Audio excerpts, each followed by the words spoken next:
Hello बच्चों, आज की कक्षा में आप सभी का स्वागत है। बच्चों, हम जब सुबह सुबह अपने विद्यालय आते हैं तो सबसे पहले क्या करते हैं हम? हाँ बच्चों, हम लोग सबसे पहले प्रार्थना करते हैं।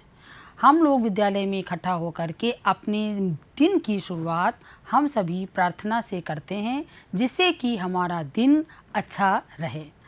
अच्छा बताइए कि क्या हम लोगों ने कभी ईश्वर को देखा है? नहीं, हम लोगों ने ईश्वर को कभी भी नहीं देखा है। हमने ईश्वर को मूर्तियाँ और उनके चित्रों के रूप में तो देखा है, परंतु हम में से किसी ने कभी भी प्रत्यक्ष रूप में अपने सामने ईश्वर को नहीं देखा होगा। फिर हम ईश्वर का अनुभव किस प्रकार से करते हैं? कैसे हमें पता चलता है कि भगवान सभी ओर है? ये कोई बताएगा बच्चों?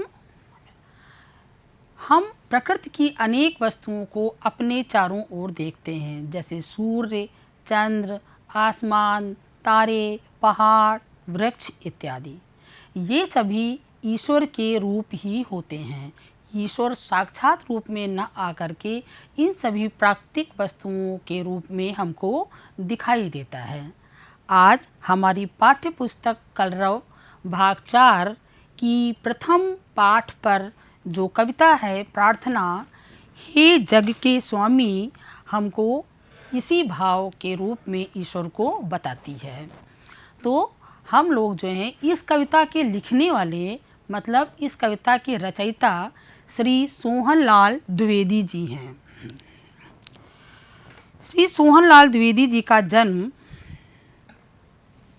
देखिए ये सारी चीज़ें हमको दिखाई दे रही हैं यहाँ पर। इसमें सूर्य, चंद्र, सब फूल पौधे सब दिख रहे हैं। ये सब हम ईश्वर को अपने आसपास इन रूपों में देखते हैं। इस कविता के लिखने वाले हैं श्री सोहनलाल द्विवेदी जी।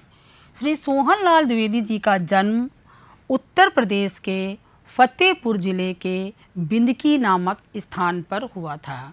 यहाँ पर हम एक बात बच्चों आपको बताना चाहते हैं कि हमारे प्रदेश का नाम भी उत्तर प्रदेश है। हम लोगों के प्रदेश का नाम क्या है? उत्तर प्रदेश है। भारत में अनेक प्रदेश हैं, उनमें से एक प्रदेश है उत्तर प्रदेश, जहाँ के हम लोग निवासी हैं। उत्तर प्रदेश में 75 ज़िले हैं। जैसे लखनऊ हमारा ज़िला है, उसी प्रकार से फतेहपुर भी एक ज़िला है, जहाँ की एक स्थान है बिंदकी।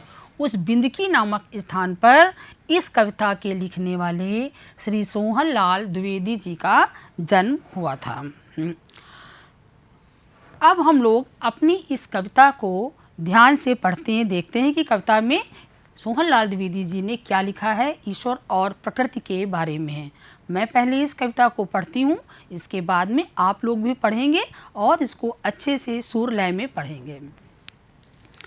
चमक रहा है तेज तुम्हारा बनकर लाल सूर्य मंडल, फैल रही है कीर्ति तुम्हारी बनकर के चांदनी धवल।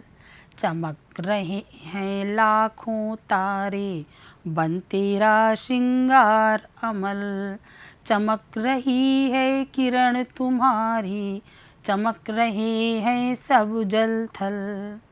हे जग के प्रकाश के स्वामी, जब सब जग दमका देना, मेरे भी जीवन के पथ पर कुछ किरणें चमका देना।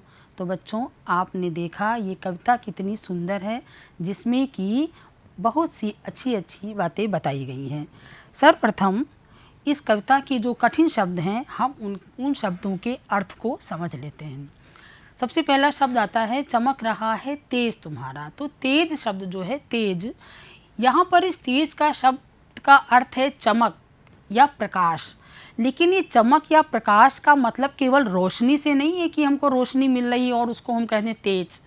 तेज शब्द का अर्थ यहाँ पर उस प्रकाश या रोशनी से है जो हमें किसी महान व्यक्ति को देखने से पता चलती है, उसके मुखमंडल पर देख करके मालूम होती है कि हाँ वो व्यक्ति कितना तेजवान है।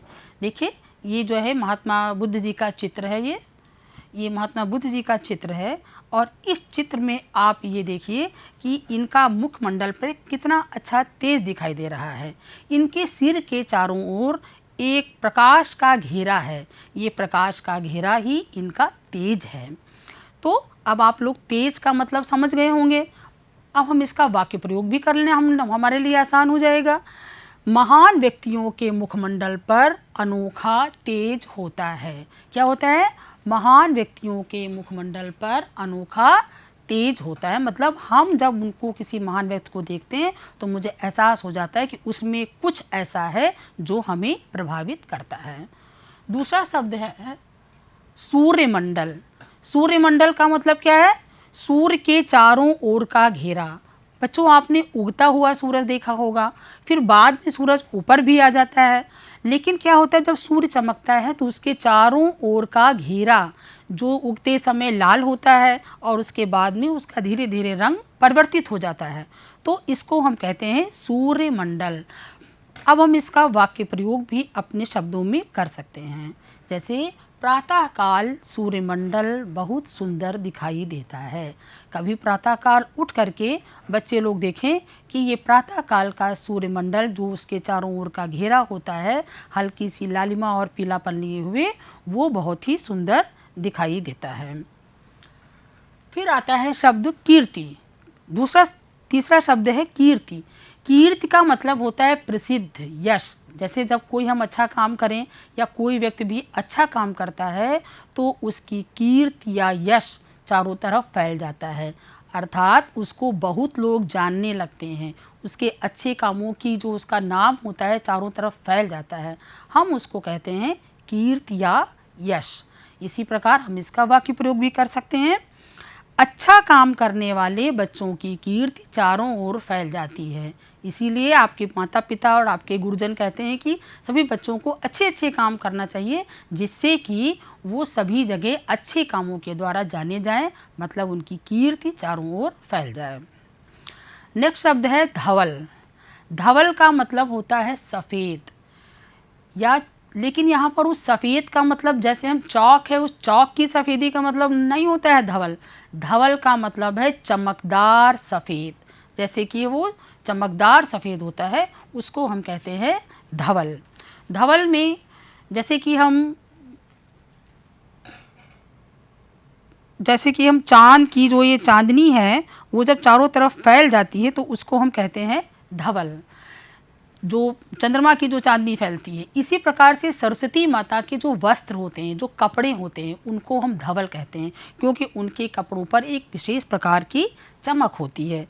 ये देखिए सरस्वती माता के ये चित्र है जो कि ये धवल वस्त्र पहने हुए हैं। धवल वस्त्र का मतलब है कि इनकी जो कपड़े हैं वो चमकदार सफ़ेद हैं। अगला शब्द आता है श्रृंगार। श्रृंगार का मतलब तो बहुत सारे बच्चों को मालूम होगा। आपकी मम्मी, दीदी या भाभी लोग श्रृंगार करती होंगी। बिंदी लगाना, काजल लगाना, बाल संवारना और अच्छे से तैयार होना, इसको कहते हैं श्रृंगार। मतलब स्वयं को सजाना या किसी और को सजाना, इसका मतलब होता है श्रृंगार करना। हम लोग जन्माष्टमी में लड्डू गोपाल जी का भी श्रृंगार करते हैं। कैसे करते हैं श्रृंगार? उनको मुकुट पहनाते हैं, कंगन पहनाते हैं, कुंडल पहनाते हैं। तो ये सभी चीज़ें होती हैं श्रृंगार करना। हम इनका जो है श्रृंगार भी करते हैं भगवान का। अब आप लोग समझ गए श्रृंगार। फिर अगला शब्द है अमल या स्वच्छ। और अमल का मतलब होता है स्वच्छ या निर्मल, साफ सुथरा और निर्मल, मतलब दोष रहित, पूरी प्रकार से दोष रहित जो होता है उसको कहते हैं अमल। गंगा के जल के लिए हम अमल शब्द का प्रयोग कर सकते हैं। गंगा का जल अमल होता है। अगला शब्द है पथ। पथ का मतलब तो आप सभी लोग, कुछ बच्चे जानते भी होंगे, रास्ता, मार्ग। हमारा जो रास्ता या मार्ग होता है उसको हम पथ कहते हैं। हम पथ का प्रयोग कर सकते हैं। हम जिस रास्ते पर जाते हैं उसको कह सकते हैं कि हम इस पथ पर जा रहे हैं। पथ पर चलते चलते यात्री बहुत थक गया। ठीक है ना? अब आपको पथ का अर्थ भी क्लियर हो गया। फिर अगला शब्द है थल। थल का अर्थ है भूमि भाग। इसमें कविता में आया है जल थल। हमारी पृथ्वी का कुछ भाग जल के रूप में है और कुछ थल के रूप में है। जल भाग के में नदी, समुद्र, तालाब, झीलें इत्यादि आती हैं। और थल भाग में भूमि का भाग आता है जिस पर हम रहते हैं, मकान बनाते हैं, खेती करते हैं और सड़कें इत्यादि बनाते हैं। हम बच्चों यहाँ पर एक जानकारी हम आपको देना चाहते हैं कि हमारी पृथ्वी का लगभग 72% हिस्सा जल भाग है और बाकी के हिस्से में भूमि भाग है। तो हम इसका वाक्य प्रयोग इस प्रकार कर सकते हैं कि हमारी पृथ्वी पर जल भाग थल भाग से अधिक है। आशा करती हूँ बच्चों आप इन सभी शब्दों के अर्थ अच्छी प्रकार समझ गए होंगे और हम लोग इस कविता का अर्थ जानते हैं। शब्दों के अर्थ जानने के बाद आपको कविता को समझने में बहुत आसानी होगी। देखिए इस कविता की पहली लाइन है, चमक रहा है तेज तुम्हारा बनकर लाल सूर्यमंडल। यहाँ पर क्या किया गया है कि कवि श्री सोहनलाल द्विवेदी जी ईश्वर से कह रहे हैं कि हे ईश्वर, आपका प्रकाश सारे संसार में सूरज के प्रकाश के रूप में फैल रहा है। कवि श्री सोहनलाल द्विवेदी जी ने सूरज के प्रकाश की तुलना ईश्वर के तेज या चमक से की हुई है। जो उनका चमक है, कवि श्री सोहनलाल द्विवेदी जी कहना चाहते हैं कि सारे संसार में आपका प्रकाश सूर्य के प्रकाश में फैल रहा है और इसी प्रकार सारे संसार को प्रकाश से प्रकाशित कर रहा है। फैल रही है कीर्ति तुम्हारी बन करके चांदनी धवल। जो चंद्रमा की सफ़ेद चांदनी है उसको कवि ने यहाँ पर ईश्वर की कीर्ति बताया है। कीर्ति का मतलब उनका यश बताया है। उनका कहना है कि चंद्रमा की सफ़ेद चमकदार फैली हुई चांदनी आपकी महिमा का बखान करती है। आप चित्र में इस चांदनी को देख रहे हैं, ये चंद्रमा है और ये इसकी चांदनी देखिए चारों तरफ फैली हुई है। इस चांदनी के कारण रात्रि में भी, अंधकार में भी जो है हमको प्रकाश प्रतीत होता है। तो ये चंद्रमा की जो धवल चांदनी है, चमकदार सफ़ेद चांदनी, ये ईश्वर के यश को चारों ओर फैला रही है, जिससे पता चलता है कि हाँ, हमारे संसार में ईश्वर का अस्तित्व है। चमक रहे हैं लाखों तारे बन तेरा श्रृंगार अमल। यहाँ पर क्या किया गया है, अब आपने श्रृंगार शब्द का मतलब तो समझा। और आसमान में कभी आपने तारे देखे हैं रात में, कितने सुंदर लगते हैं, टिमटिमाते हुए तारे बहुत खूबसूरत दिखाई देते हैं। तो कवि ने क्या किया है, यहाँ पर जो आसमान के जो तारे हैं उनकी तुलना ईश्वर के श्रृंगार से किया है। ऐसा लग रहा है कि आसमान में चमकते हुए तारे ईश्वर की सुंदरता को और ज़्यादा बढ़ा रहे हैं और उसकी खूबसूरती में का श्रृंगार भी कर रहे हैं। और इस प्रकार जो है उन्होंने क्या किया, ईश्वर की ने मतलब जो ईश्वर का श्रृंगार है वो आसमान के तारे हैं, ऐसा कवि श्री सोहनलाल द्विवेदी जी कह रहे हैं। चमक रही है किरण तुम्हारी चमक रहे हैं सब जल थल। इस लाइन में कवि कह रहे हैं कि जब आपके प्रकाश की किरण पृथ्वी के जल भाग या थल भाग पर पड़ती है तो वो सारी वस्तुएं आपके प्रकाश से प्रकाशित हो जाती हैं। बच्चों, क्या आपने कभी नदी या तालाब के पास खड़े होकर के उस पे पड़ने वाली सूर्य की रोशनी को देखा है? बहुत सुंदर प्रतीत होती है। उससे लगता है कि उसके पानी में पड़ करके जो सूर्य की रोशनी होती है वो चारों तरफ फैल जाती है, उससे वो नदी या तालाब बहुत ही खूबसूरत दिखने लगता है। इसी प्रकार पेड़ या पहाड़ पर जब प्रकाश की किरणें पड़ती हैं तो वो भी बहुत ही सुंदर दिखाई देती हैं। तो ईश्वर का जो प्रकाश है वो पृथ्वी के समस्त जल भाग और थल भाग को प्रकाशित कर रहा है और उसकी खूबसूरती को बढ़ा रहा है। इस प्रकार से प्रथम 8 लाइनों में कवि श्री सोहनलाल द्विवेदी जी ने ईश्वर की महिमा का बखान किया है। अब इस अंतिम पंक्तियों में कवि जो हैं ईश्वर से स्वयं के लिए प्रार्थना कर रहे हैं।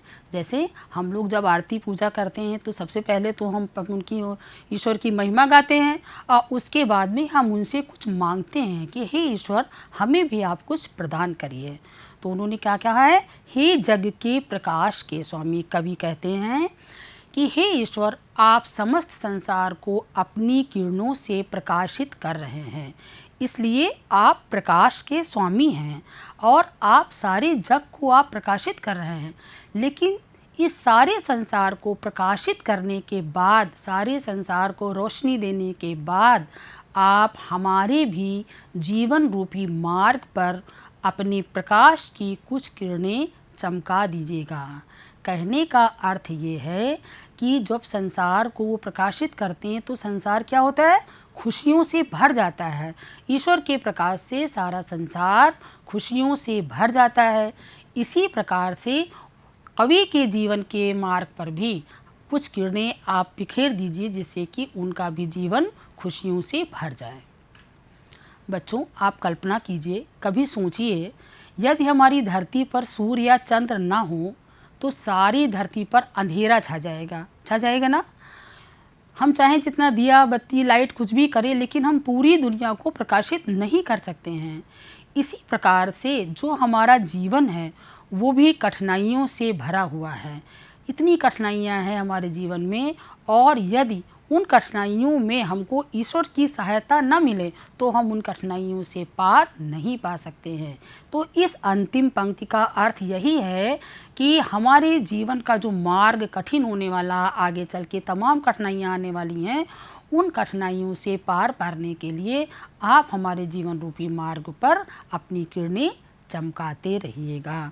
तो बच्चों, ये कविता बहुत अच्छी है और समझ में भी आ गई होगी आपको अच्छी प्रकार से। आपने देखा इस कविता में तमाम प्रकार से ईश्वर की महिमा का गान किया गया है, और फिर जो कवि हैं वो ईश्वर से अपने लिए प्रार्थना भी कर रहे हैं, जिस प्रकार से हम लोग सभी लोग ईश्वर से प्रार्थना करते हैं। अब आपने इस कविता को पढ़ लिया ठीक से। अब हम आशा करते हैं कि आप इसके कुछ प्रश्नों के उत्तर दें, जिससे कि ये कविता आपको और अच्छी तरह से समझ में आ जाए। पहला प्रश्न आप बताएंगे कि ईश्वर का तेज किस रूप में चमक रहा है? ईश्वर का तेज किस रूप में चमक रहा है? संसार में ईश्वर का तेज सूर्य मंडल के रूप में चमक रहा है, सूर्य के प्रकाश के रूप में चमक रहा है। अगला प्रश्न है, इस कविता के रचयिता का नाम क्या है? रचयिता का मतलब इस कविता को लिखने वाले कौन हैं? इस कविता के रचयिता कौन है? श्री सोहन लाल द्विवेदी जी, जिनका जन्म उत्तर प्रदेश के फतेहपुर जिले में बिंदकी नामक स्थान पर हुआ था। अगला प्रश्न है कि कवि ईश्वर से क्या प्रार्थना कर रहा है? सभी बच्चे इसको ध्यान से देखें कि इस कविता में कवि ईश्वर से क्या प्रार्थना कर रहा है। कवि ईश्वर से प्रार्थना कर रहा है कि जिस प्रकार से आपने सारे संसार को अपनी किरणों के प्रकाश से जगमगा दिया है, उसी प्रकार मेरे भी जीवन पर अपने प्रकाश की कुछ किरणें चमका दीजिए, जिससे कि मेरा भी जीवन खुशियों से भर जाए। प्रकृति के किन किन रूपों में ईश्वर है? अभी आपने इस कविता में देखा कि चंद्र, सूर्य, तारे, आसमान, बादल सब दिखाई दे रहे हैं। इन सब रूपों में हमने कहा कि ईश्वर का ही निवास होता है। तो आप बताइए कि प्रकृति के किन किन रूपों में ईश्वर है? प्रकृति के सभी वस्तुओं में ईश्वर का ही निवास होता है।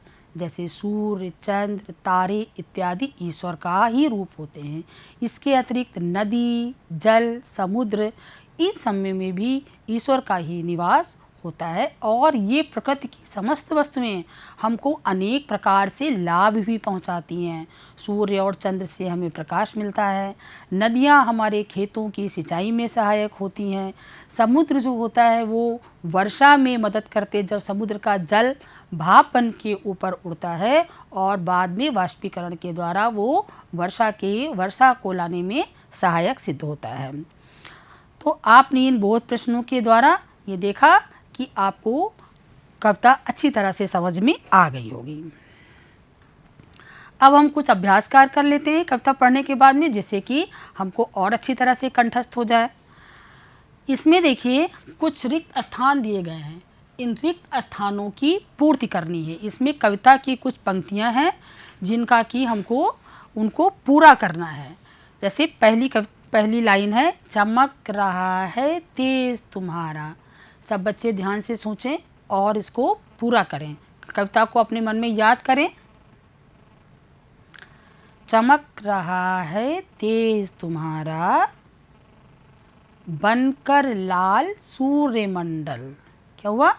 बनकर लाल सूर्यमंडल। फिर देखिए नेक्स्ट लाइन है, आगे रिक्त स्थान है, आगे लिखा हुआ है बन तेरा श्रृंगार अमल। अपने दिमाग पर जोर डालिए बच्चों और सोचिए, अभी आपने पढ़ा है। चमक रहे हैं लाखों तारे, बन तेरा श्रृंगार अमल। ये लाइन आपकी पूरी हो गई। अगली लाइन देखिए, हे जग के प्रकाश के स्वामी। फिर सोचिए इसको, जब सब जग दमका देना, मेरे भी जीवन के पथ पर कुछ किरणें चमका देना। ठीक है, अभी कविता की पंक्तियां पूरी हो गई और आपको कविता इसी प्रकार से कंठस्थ भी हो गई होगी। अब हम एक नई एक्सरसाइज करते हैं तुकान शब्द की। एक नया अभ्यास कार्य है तुकान शब्द का। तुक का मतलब बच्चों आप समझते हैं, जब हम कोई कविता या गाना गाते हैं तो उसमें सुर या लय होता है। यदि हम कोई कहानी पढ़ रहे हैं, मान लीजिए हमने कोई कहानी पढ़ी, एक जंगल में एक कछुआ और खरगोश रहते थे, वे आपस में मित्र थे, तो इन पंक्तियों को हम गा नहीं सकते, इनको हम गा करके नहीं सुना सकते हैं। तो जब हम कोई कहानी या कुछ पैराग्राफ पढ़ते हैं या कोई अनुच्छेद पढ़ते हैं तो उसमें सुर और लय की आवश्यकता नहीं होती है, परंतु कविता या गाना गाते समय हमको उसकी जो है सुर या लय की आवश्यकता होती है। बगैर सुर या लय के कविता नहीं हो सकती है।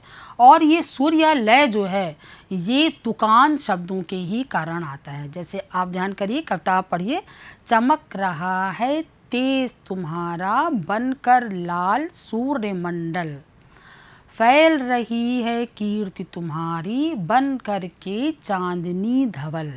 पहली लाइन में शब्द आया है मंडल और दूसरे में आया है धवल। तो मंडल और धवल ये तुकान शब्द हैं जो कि हमारी कविता के सौंदर्य को बढ़ा रहे हैं। इसी प्रकार आपने जो पिछली कविताएं पिछली कक्षा में कविता पढ़ी होगी कि जिसने सूरज चांद बनाया, जिसने तारों को चमकाया। अब देखिए इसमें चांद बनाया और तारों को चमकाया, ये जो है इसमें चमकाया और बनाया ये तुकान शब्द हैं। हम उस ईश्वर के गुण गाएं, उसे प्रेम से शीश झुकाएं। गाएं और झुकाएं ये तुकान शब्द हैं। इन तुकान शब्दों के बिना हम गाना या कविता नहीं गा सकते हैं। कविता या गाने का जो सौंदर्य होता है, जो खूबसूरती होती है, वो उसके तुकान शब्द ही होते हैं। इसी प्रकार से अब आप तीन तुकान शब्द हैं, आप इनके तीन तीन तुकान शब्द लिखिए। जैसे पहला शब्द है लाल। लाल के तुकान शब्द क्या हो सकते हैं? बाल, ढाल, गाल। अगला है शब्द है चमक। चमक में तुकान शब्द क्या हो सकते हैं? धमक, चमक, धमक, धमक, झमक। ये शब्द तुकान शब्द हो सकते हैं। इनको आप अपनी कॉपी पर लिखेंगे। अब बच्चों हमको ये बताइए कि इस कविता से आपको क्या सीख मिल रही है? क्या इस कविता से कोई सीख मिल रही है हमको? इस पूरी कविता को पढ़ने के बाद में आपको कोई सीख मिल रही है? हाँ, इस कविता को पढ़ने से आपको क्या सीख मिल रही है कि प्रकृति की सभी वस्तुएं ईश्वर का ही रूप होती हैं। प्रकृति की जो सारी वस्तुएं हैं वो ईश्वर का ही रूप होती हैं, इसलिए हमें प्रकृति से प्रेम करना चाहिए। और जब हम प्रकृति से प्रेम करेंगे तो हम प्रकृति को नुकसान नहीं पहुंचाएंगे। ये इस कविता की सीख है कि हमें प्रकृति से प्रेम करना चाहिए।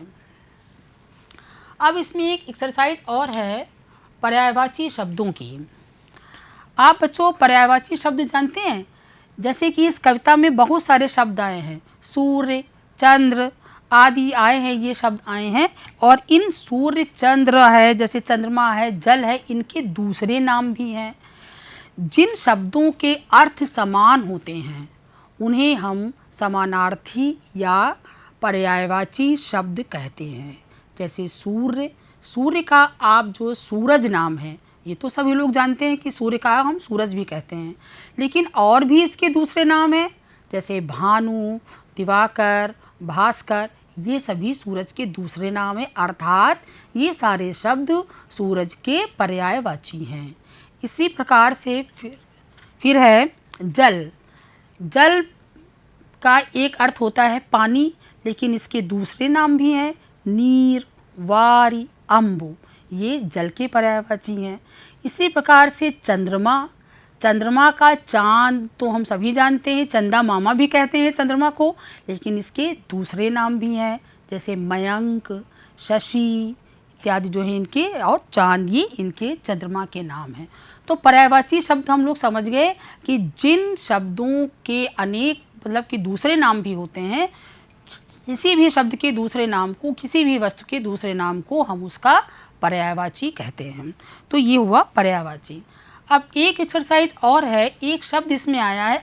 हाँ तो बच्चों आप देखिए यहाँ पर तेज, तेज और तेज में फ़र्क है। तेज का मतलब होता है प्रकाश, जो हमने अभी आपको बताया, और दूसरा होता है तेज, जिसके नीचे नुक्ता रखा होता है, बिंदी रखा होता है, तो वो होता है तेज, उसका मतलब होता है रफ्तार। जब हम बोलते हैं कि खरगोश बहुत तेज़ दौड़ता है या हिरन बहुत तेज़ दौड़ता है, तो हम नुक्ते वाले तेज़ का इस्तेमाल करते हैं। जो शब्दों के नीचे जो नुक्ता रखा होता है उसको हम हिंदी में पाद बिंदु कहते हैं, जो शब्द के नीचे रखने से उसका वर्ड, उसका उच्चारण बदल जाता है। तो पहले वाले तेज़ का मतलब है प्रकाश, और दूसरे वाले तेज़ का मतलब है रफ्तार। इसी प्रकार से एक शब्द होता है सजा और दूसरा है सजा। सजा का मतलब है सजावट, जैसे मैंने अपने कमरे को सजा दिया, और दूसरा है सज़ा, इसमें है कि अपराधी को सज़ा दी गई। अब आप लोग इसका मतलब समझ गए होंगे, अच्छी प्रकार से सारी कविता समझ में गई। अब आपने कविता को समझ लिया, पढ़ लिया, देख लिया। अब आपको कुछ गृह कार्य भी दिया जाना है। सबसे पहले तो गृह कार्य में आप अपनी इस कविता को अच्छी प्रकार से याद करेंगे। दूसरी आपके लिए गृह कार्य है, इसी प्रकार की एक कविता और है, जैसे एक कविता और है, उसको भी आप खोज करके ज़रा उसको भी याद करिएगा। इसमें हर देश में तू, हर भेष में तू, तेरे नाम अनेक तू एक ही है, तेरी रंग भूमि यह विश्वधरा, हर खेल में मेल में तू ही तो है। इस कविता में भी इसी प्रकार ईश्वर की महिमा का बखान किया गया है। आप इस कविता को भी पढ़िएगा। और एक मुख्य आपके लिए गृह कार्य जिसको कि आपको कॉपी में लिख करके लाना है, वो ये है कि वृक्ष और सूरज से संसार को क्या लाभ होता है। हमको वृक्षों से अनेक प्रकार के लाभ होते हैं और सूरज से भी अनेक प्रकार के लाभ होते हैं। तो इन वृक्ष या सूरज से हमको, हमारे संसार को क्या लाभ होता है, ये 5-5 लाभ आप सभी अपनी कॉपी पर लिख करके लाएंगे। धन्यवाद बच्चों।